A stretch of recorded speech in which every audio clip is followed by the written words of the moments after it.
Greetings. I just realized someone the other day sent me a message and mentioned that I had not made a video in a month. I did not realize it was that long. I knew it was a while. So we're going to remedy that right away. I'm going to try to put some in the queue so that this is not going to happen again. Get some videos in the queue. So I'm going to try to shoot several videos today, see how that goes. We'll see. I'm a little bit busy this week because I am preparing for Saturday. We're having a psychic fair. It's the semi-annual psychic fair that I help out and read for. We have psychic readings, we have tarot readings and all kinds of things, Reiki healings and different things going on all day. And it's really a fun thing. I'm one of the volunteer readers. I do I think I do 15-minute readings, and last time I did probably a dozen, which was a big day. So I'm getting ready today, it's in 2 days, getting ready today to go, packing my tarot box and getting my things ready to go. And I'm a little late in preparing because it's taking me this long to try to decide what decks I want to take. I like to take a few options depending on what people are interested in and what people's questions are, if they have real questions or not. And I'll tell you another video probably exactly what I'm taking all told. But one of the things I thought I would take is one of the new decks that I got at the end of the year last year. Which if you followed me on the 31 Days of Tarot in January, you probably saw these decks. You saw the decks before, and I had some people ask me that knew about the decks that I got that are going to be at the fair for some particular decks. Like for instance, one friend really is interested in the Deviant Moon, and and I spent a lot of time with the Deviant Moon, and I really love the Deviant Moon. But I determined that's not a good deck to take out in a public reading situation like this. There's so many. It's too dark. I don't mean that, but it's good for shadow work and things like that. It doesn't, for me, it did not give really clear readings that I could just really apply to anybody. Didn't open up a lot of possibilities in the reading, which I like to see. I know a lot of the people that I read for are a little tired of the Rider-Waite, because it is not just the tarot collectors and the tarot readers who are aware of all the new decks out and about, but the people who come for readings are very well aware of that too, and they like to see something a little different from time to time. Also, I have to say that I've always had a reaction from people, some people, who when, tarot readers look at the Rider-Waite and think that's just a really, it's very common. The illustrations are quite common and nothing controversial about them. I'm going to tell you, a lot of the public does not like them. Not disciplined. They find some of them, in a little bit poor taste. And I always find that's kind of funny, because this is probably the same group of people that watch, the Game of Thrones on on cable TV. I don't know. Anyway, I'm not trying to judge, but I mean, it's just funny to see what people like. But I do know, I did decide, I'm making a long story out of this. I decided to go with the Druid Craft Tarot. A lot of you love this. This is a very popular deck. The illustrations are glorious. Will Warrington did a beautiful job on I'm just so in love with them, and the colors are very vibrant, and they're gorgeous. And particularly now, since I have trimmed the deck. Remember, I trimmed the deck? But see the colors on the cards, how glorious they are. And, people love them. I mean, there's nothing to not love. And since I have trimmed the deck, I've given it this beautiful blue. I don't know if you can tell that it's blue, but it is blue. Edging. And oh, it fits my hand better, and I'm so excited about it. I'm really excited about it. So, it's going to be ready to go. But now, I was just spending a little time, when I did the trimming on the deck, I spent a little time with each card. That's one thing I do agree with some other people who mentioned that. One of the advantages to trimming a deck is that you really spend time with each individual card in your hand. Unlike you would do if you do just a daily reading. I read, I spent like 2 months with each of these decks and pulling different cards every day. I never got through the deck. There's a lot of cards that repeaters keep coming back all the time. Some of the cards I really never spend any time at all with, if it would not have been for me spending time doing the trimming. So that was really wonderful. And I wanted to come on and share something that I found out. One thing I want to share. And I thought this would be a good addition to the playlist that I have created for improving your tarot reading skills. This is good for everybody to look at because I've discovered, I first discovered this when I was doing things like the Druid, like the Deviant Moon deck. And, and I've said this before, that each card has its own voice. Each deck has its own voice. And they can follow, the cards that I'm dealing with here to take with me are all following the Rider-Waite system. They all read about the same, with very little, the cards. Some of them might have different names, but they really kind of mean the same, are intended to be the same card, represented in maybe a unique way. And just like when I did the cat tarot, the Eye of the Cat, I showed you, if you did not see, please look on the playlist about the cat tarot, you'll see what I'm talking about. That deck had a very unique voice that I appreciated so much because it looked at the meaning of the cards from the cat's viewpoint, or someone who owned cats or loved cats, right? And it's not just in a cute way. It's if, the joys and the sadnesses and the fears, whatever go along with a cat's life. They're animals, but they do have fears and sadnesses and happy joy and problems. Cat problems, but they're problems. And it really made you identify, it really made the deck's voice very strong, very strong. And I loved the additional meanings that I got from the cards. Well, I was trimming these cards and I was looking, and as I'm trimming and looking at them and things, I just really spent most of the time thinking about the Rider-Waite meanings and just looking, and I was doing the same, kind of, what's this, the Five of Swords. This one's pretty similar. The Five of Swords, I don't have it in front of me, but the Rider-Waite version of the Five of Swords is pretty much the same. This is just obviously men, Celtic men. People love them with their plaid, their great plaid hanging on their shoulder, their sword, laying on the ground, their long hair in the breeze, It's a very romantic version of the same picture that we see in the Rider-Waite deck. No big deal about that. But it wasn't until I started to, I wanted to give the cards a little bit of a chance. I like to, the author of the cards, I like to give the author a chance to convince me what's different about the deck. And I was always saying what's different and what is the twist. And so I recommended to everybody that you do look up the meanings in the book. So I started to do this as I was pulling a card for the day.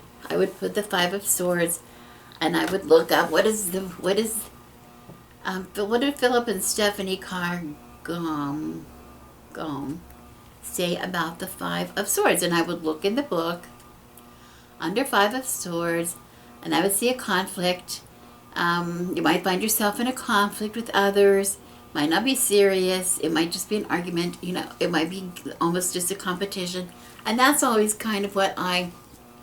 Oops, that's Five of Wands. Five of Swords. Excuse me, I should have known that was wrong. Five of Swords. Involved in a quarrel. You might have felt like you lost.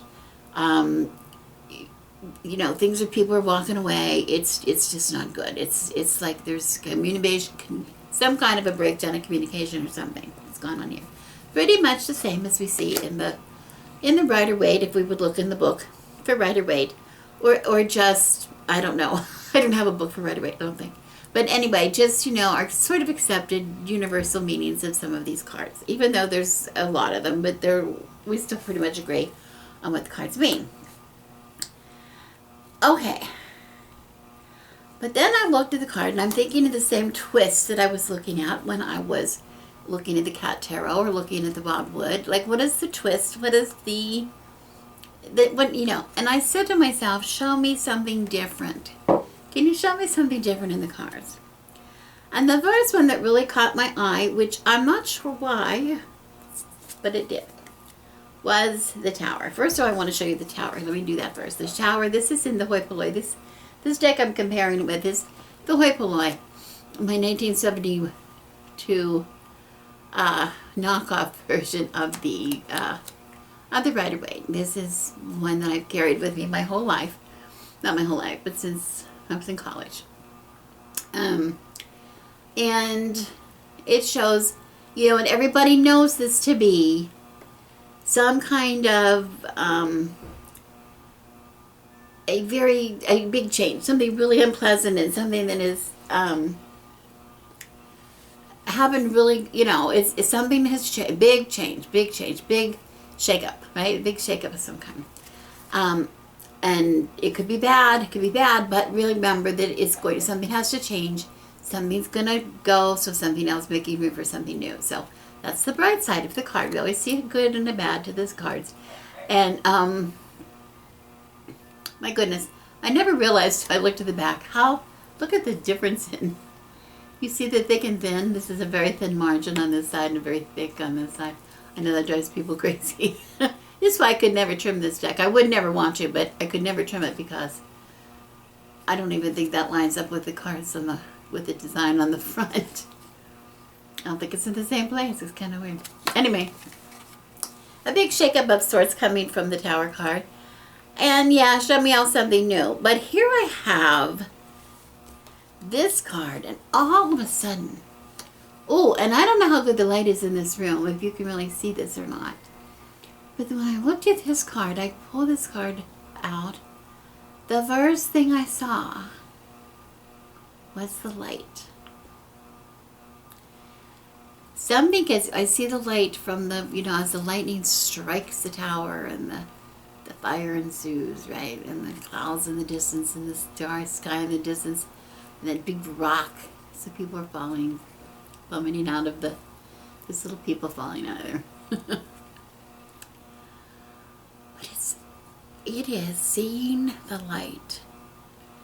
Show me something different. This is something different I'm seeing from the card. I never read that in a tower card before. Seeing the light, knocking yourself. You know how somebody just gets all confused and you just want to knock on the head. Come on. Let's get your mind going in the right direction here. Right? Seeing the light. That's a whole new reading for me on the Tower card. And so I started a little thing here before I go on Saturday. I'm just really briefly looking at some of the cards. How could they be different? Show me something new. Show me something new so I can put on top of what I already know about the Tower card. I can add something new, some new little something from this deck. That makes it all worthwhile changing decks all the time, right? It makes it all worthwhile because I've got a new insight on the cards. The Five of Cups we have, we know about, somebody's really had a lot of trouble. I have some notes down here because I just want to make sure I don't forget what I want to point out. But there's been a lot of bitterness and some kind of bad thing that's happened. And the person's bitter, they're looking down. They even have their back turned to the Two Cups behind them because, they don't see that. But so, their head is down. But here, as we get closer, in this card, you see the perspective. This man is near the water, but in this card, he's actually gazing down into the water. He's actually gazing down into the water, he's examining his emotions and examining what's going on around and getting a different kind of a picture, a different focus on what has happened to him. And he might be seeing the gifts that life has to get him. We got rid of some things, but it's making room for something new. Or maybe there was an opportunity that I missed. Maybe I could have done that, or maybe I could have done that. What could have happened? Rather than being a victim, it's like learning from the experience. Learning from some of the experience, putting that into perspective, putting it down into your emotions, down into your, in your thinking, building on the experience. Why are we wise? Why are crones wise? The more experience we get, the wiser we become. So this experience that happened in the Five of Cups is a way of building that experience. Okay, the Seven of Wands. I like this, and we don't have much difference here, but let's focus. The focus here is on this young man, and he's got, he's getting, there's a struggle here. Something's happening here. What do we say?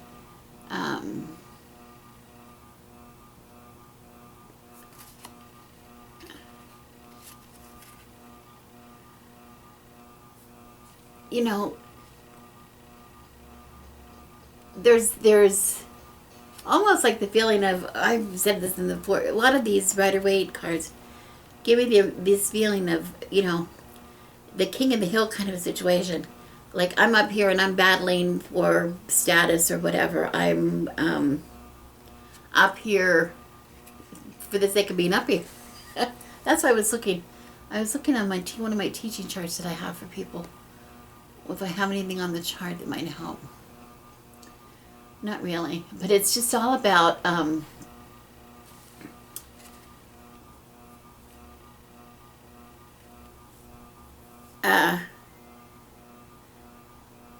being in a situation where you want to rise up. You want to rise up and be, above, but in a healthy way, okay? But it's all about, this card seems to emphasize that, because all you see, my point is, all you see in the card is him standing above everybody who is below him.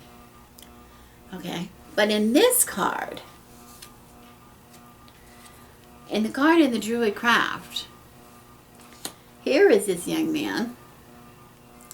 He's up on the castle ramparts, and he's defending the castle. He's up there, and he has a really good perspective of what's going on. He can see really well from up there. He can see. So it's not just about him being up high, but he's up there to get an advantage. Rather than he has had an advantage which put him up there, he is up there for an advantage, for the perspective. To see things clearly, to see things more clearly. Okay? And what it's ever so necessary, working hard, yes, and getting rewards from the work is really hard, and he's going to be able to defend what he's doing here in his position, maybe keep his position, but do you see the twist? Do you see the twist between that and this? That he's up there, and because he's up there, the advantage that he has, and getting a clear picture. So it's another perspective. There's a lot of these, in the Druid craft, there's a lot of cards in here that seem to deal with perspective. Not just, your situation, or your feelings from the situation, or the causes of the situation, but your perspective. Being able to look at it with your eyes, through a different way to look at things, those kind of things. Okay, the Eight of Cups. The Eight of Cups is not that terribly different, when I first looked at it, because here we have the Eight of Cups, and we see somebody walking on, leaving all that behind. Leaving what he had behind him. Walking away from wherever he was been, walking away. Now, this one, when I looked at this one, yes, she's walking away, but look at it, it's a climb. She's immediately climbing up. This one, this card implies he's going to have a climb. If he goes towards those mountains, then he may have to climb. But it's the emphasis on walking away, and the emphasis on here is rising above again, rising above. walking away, maybe seeking a higher purpose with all that water flowing,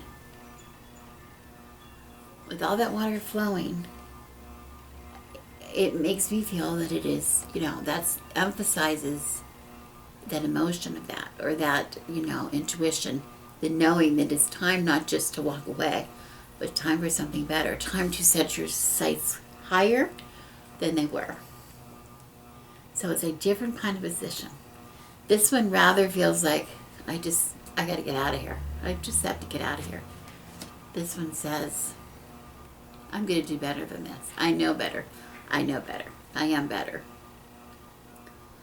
My life is going to be better than this. I'm not settling for what's down here. The Five of Pentacles. The Five of Pentacles is curious. This is a curious difference if you want to see a difference. The Five of Pentacles in this deck, they really have it tough. They have a really bad time. One of the persons has a broken foot or something in her leg, and the other woman has only one shoe, and they don't even look like they have the right clothes to be out in that cold snow, whatever. They're really having a problem. And they can't really see that there's help for them because they're looking down. They are really focused on their problem, okay? But the Five of Pentacles in this deck is so different. Look at the difference. Oh, it is so different. And the meaning behind, what it implies here behind this is, if you continue to stay focused on negative things, be careful, because you might manifest negativity. Well, we're going to talk about that in another video. But be really careful about that. And I like the way this is depicted in this card, because look at that. She's turned away from something. She's hiding in the trees, her face in the trees. She has her eyes closed and covered. And look at the beautiful light right in front of her. She won't even look. She doesn't see it, just like they don't see this. But they really do have some problems. What kind of problems does she have? We don't see them. They're not evident. So we assume that the problems are in her head. Real or imagined, but they're in her head. And she doesn't want to open her eyes to see. They're looking down on purpose. They're looking down because they can't help it. They're looking down because the one woman only has one shoe, the other guy only has one foot. I mean, come on. How are you going to walk? It's snowy, probably icy.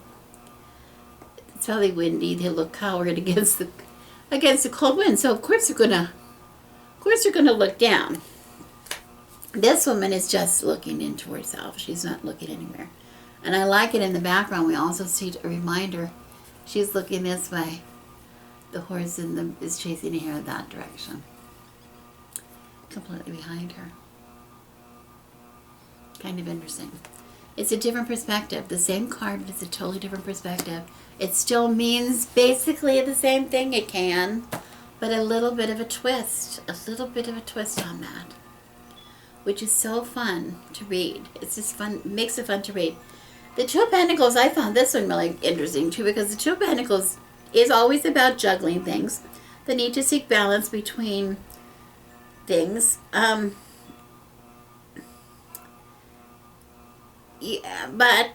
But it's a need to balance. It's like, there's a big need, and it's like the infinity symbol. It's sort of like saying, I'm always trying to balance, always trying to keep in balance, like it's a duty.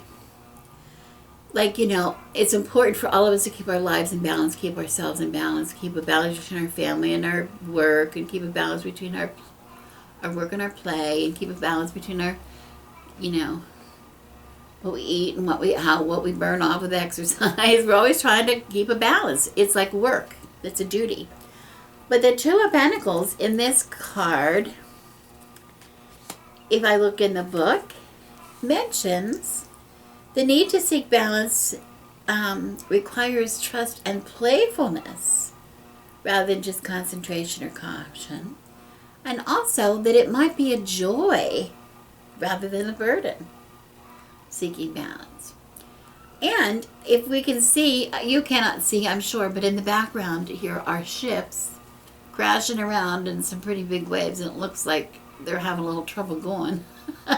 they're kind of having some issues out here in the water. And she's here juggling on the shore, just having a good time. And this one looks more like a game. This looks more like a job he's got to do. This one looks more like a game. She's juggling. She's having fun. So that's an interesting thought, that it might be fun to juggle different things. It keeps us from being bored. It keeps us from being complacent. It keeps us sometimes from being lonely, right? Okay, the Seven of Cups. We always see this, and we say before, and I've said this a lot of times, oh, you think you have so many things on your mind, and some of these things are real, and some of these things are not real, and not imagined and not real. This card implies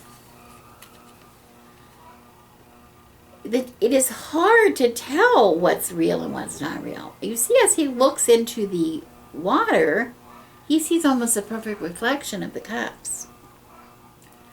Makes it more difficult. It makes it a little more difficult what is real and what is not real.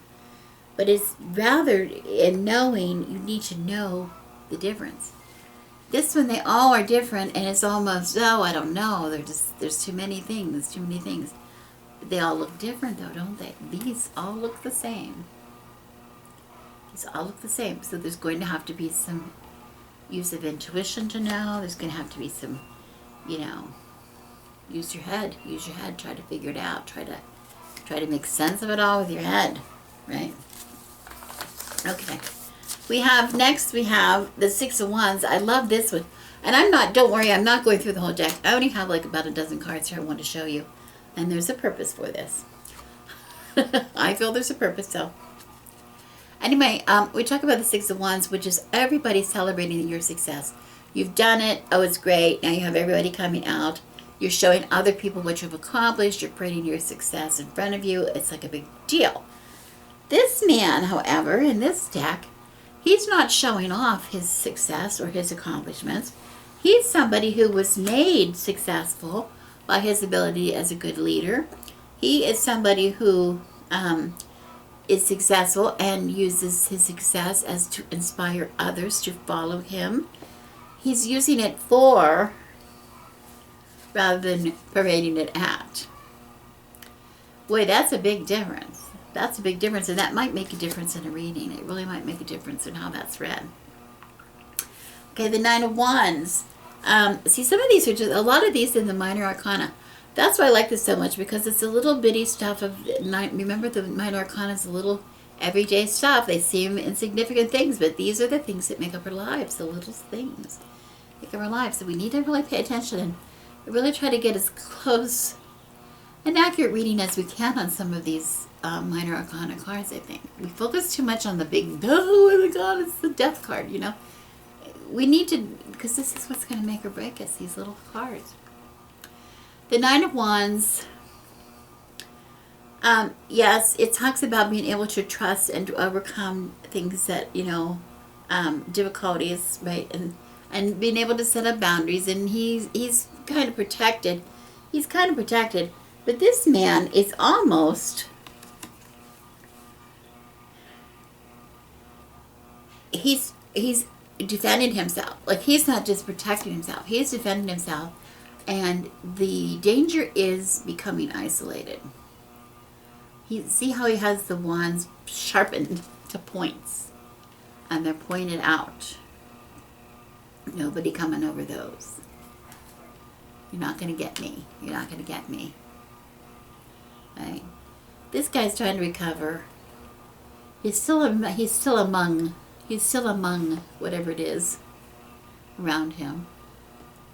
He's got himself covered by the wands. He's sheltered. He's just taking a little break. He has his boundaries set, but he's not in attack mode. He's not in a defensive mode that he's going to, you're not coming near me. You're not coming near me. I'm going to keep a good distance. You're going to have to keep a good distance from me. Okay. The Eight of Swords, there was not a big difference, really, because we both see the woman standing there.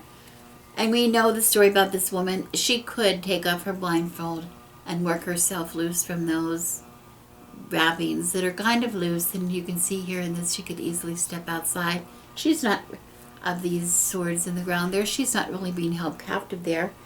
But we don't see anything surrounding her.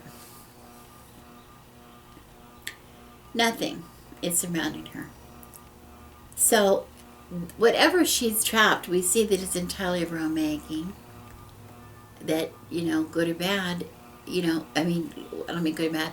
I don't see anything, I don't see a reason myself, excuse me, I'm speaking wrong. I do not see in this card a reason myself that she wants to come out and step away. There's nothing intriguing to this, but here in this one, we see a big reason. Oh my goodness, she's in a beautiful place. She's in a meadow. There are flowers. There's cool grass under her feet, which she can certainly feel. She can certainly feel that. She's got to certainly be able to smell those flowers. She'd certainly be able to feel that beautiful breeze that's in her hair and the sun on her back. So she's forcing herself to stay trapped. This woman, uncertain, unsure, maybe scared. This woman is keeping herself deliberately trapped. Almost. She doesn't see, I don't know what would entice her to come out of there any more than she has. Unless maybe she heard the sound of the ice cream truck, I don't know. She doesn't seem to want to come. I like this a lot. The card is the Devil card, and we talk about the Devil card in the Rider-Waite all the time, and it's the idea that we are what is controlling us, something that is controlling us. Maybe it is addiction, maybe it is food, maybe it is sex, maybe it is whatever. And I say sex because in this deck it is carnunus, and it is talking about very much sexuality. We can see in the picture it's concerned very much with sexuality. But it is about the idea that not that only can we be controlled, here we are controlled, we're controlled, we're chained to the devil, controlled by this, whatever it is, but that we can be consumed by it. That it takes up our whole life. It's not keeping us from living life so much as it is consuming us. And that's what this is about. As good as this looks, this picture going on down here in the forest, the bed of the forest here, it looks kind of fun. But if it's going to consume you, if it's going to keep you from ever getting out of there, ever doing anything else with your life, there's a danger. Okay, just a few more. I have the Six of Swords here, which this is a big deal. I'm going to show you both of these at once. Look at the difference. You can see the difference right away when you look at the pictures. There's something happening that's causing these people to want to move and go forward. But the husband and the hoi polloi, their hairhead is down. It's not happy. It's not a happy time. She doesn't even know where she's going. She can't hardly see where she's going. Her head is down. We have no clue of what she's going to get to. But she just has to get away. The emphasis is on getting away from whatever was behind her. Right? Some kind of sadness, some kind of loss. And in this card, oh, look at the bright sky, and they both have their heads up, and they're kind of smiling, and it looks like a beautiful trip. They're going on a trip. These people are not trying to get away from something.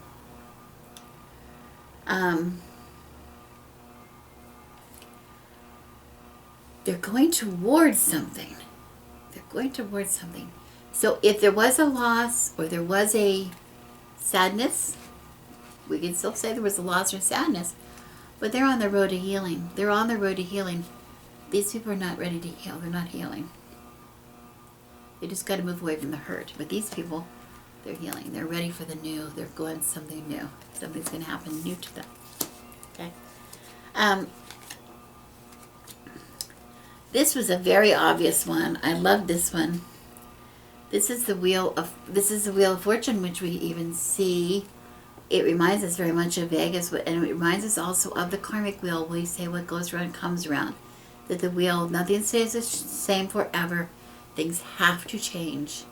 So it's that whole idea of things are going to change, and it's also the idea of whatever you do, it's going to come around to your turn.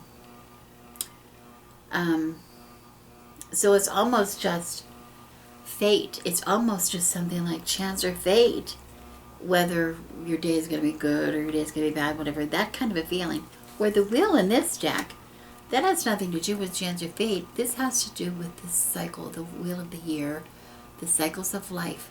There is a time for death, yes, with us. There's a time for birth. There's a time for harvesting. There's a time for, growth. There's a time for pulling yourself inward. The seasons of the year, a different kind of a wheel. Different kind of a wheel. It still has change. They still talk very much about change. They are also temporary changes. Nothing stays the same. So they do read really alike in a lot of ways. But this is just giving it a whole new twist, a whole different twist, which I really like. We talk about this poor guy all the time, how he's sneaking away. Somebody's sneaking around on something they shouldn't be doing, trying to get away with something. This guy has had the same maybe experiences. He maybe is as skilled as that young fellow in the Seven of Swords. But I like the quote that came from this. It says, take care. It talks about using intellect to gain an advantage, but it says, take care. The end does not justify the means. This isn't if you have the ability, and this is really a good, for witches, a good message for witches, which we're going to do. I'm going to do a video on that too coming up. It's funny how these are all sort of inspiring some subjects in my head. But to take care of what you use your talents, your abilities for good rather than evil. That's what we're saying, partially. But, to take responsibility, to be responsible, to really give thought before you, whatever it is you do.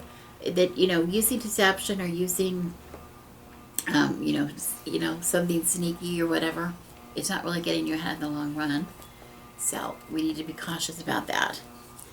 I have two more only, and they're real quick, and they're just so basic, it's hardly nothing, but the Ace of Swords we see generally like this. And the Ace of Swords, oh yes, it's a new idea, it's a new whatever. Some kind of a new, and what do I have on my teaching chart? I don't even know. Yeah, talking about a new idea or some kind of, your own personal power that you have, you have the power to do something, to begin something, to, checking in with that power. This, and I love the colors on this card. Isn't it glorious? This one talks about, I have a quote here. The opportunity to cut yourself free from outdated or negative attachments. Making a clean break, a new beginning. But cutting yourself free, that reminds us again about the double-edged sword. Cutting yourself free and coming up out of that water. Like, it's a great idea, but it is, he's up high out of the water. He's really high out of the water, which I really love. I really love that. It's an emotional, kind of an emotional attachment to the idea, almost, which I kind of really like that. I have one more, which is really subtle. But these little subtle things are the things that I like to see. And here we have the Ten of Swords, this poor man, of course. What has happened? What do we say? Painful situation. I'll say it's a painful situation. It's the end of some kind of a bad thing. Some kind of a situation that has happened. But we see, there's hope in the card is that there is, birds are doing a little dance on here. The hope in the card is the sun. The sun coming up in the background. It is so faint on here you can hardly see it. But on other kind of a tarot, right away, you can see the sun coming up. I'm telling you, there's going to be a new day tomorrow. This is a bad day today. Tomorrow's going to get better. Okay. And that's pretty cool. And here we have the same thing, don't we? But you can see this better. That there's a beautiful sunrise coming up on the hill behind him. But something else tells me something very different about these cards. Okay? Was this man, if he were alive just for a second or before he died, the last thing he saw, if he is truly dead, would be that beautiful sunset coming up. He would see that coming up in front of his face. This person, he's not facing it. He's facing the other way. So he's not going to be able to see that. And the quote that is in the little book says, consider how you react to what is happening around you. Whether you are facing it head on, or whether you're turning and hiding your face from it. It just gives you something else to think of. That's all I want to say about that. I don't want to talk any longer than that because I'm really sorry I talked too much. But I've given you a whole month that you didn't have to listen to me. When you get a new deck, or if you have a deck, one of your 400 decks that you have, packages that you have in your house, and you want to start reading it, take a little time and look in this book. Just please.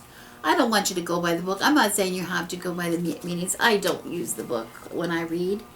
Not after I get to know the cards. I don't even really bother. But when I do get the deck, I really want to look in here and see what the author has in mind. Because, it's a gift. You're getting, in most cases. Now, some, I will say, I have some of these little white books and some of these decks of cards. It's like the person who wrote the book doesn't even know what they're talking about. Like they give you no information at all. It's bad information.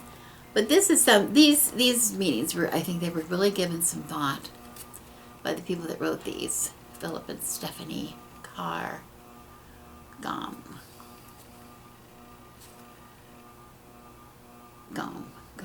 or Gone. Really gave it some thought. You know, these are people who know what they're talking about. So I was really interested in that. So I think the bottom line is that I'm gonna really love these cards. On Saturday, I think I'm gonna be able to read for a lot of different kinds of people. They're gonna love the colors, and they're gonna love the experience. And I'll let you know how it goes. Thank you for watching. I hope I didn't go too long. I will be back really soon. I'm Rebecca, and I wish you blessings.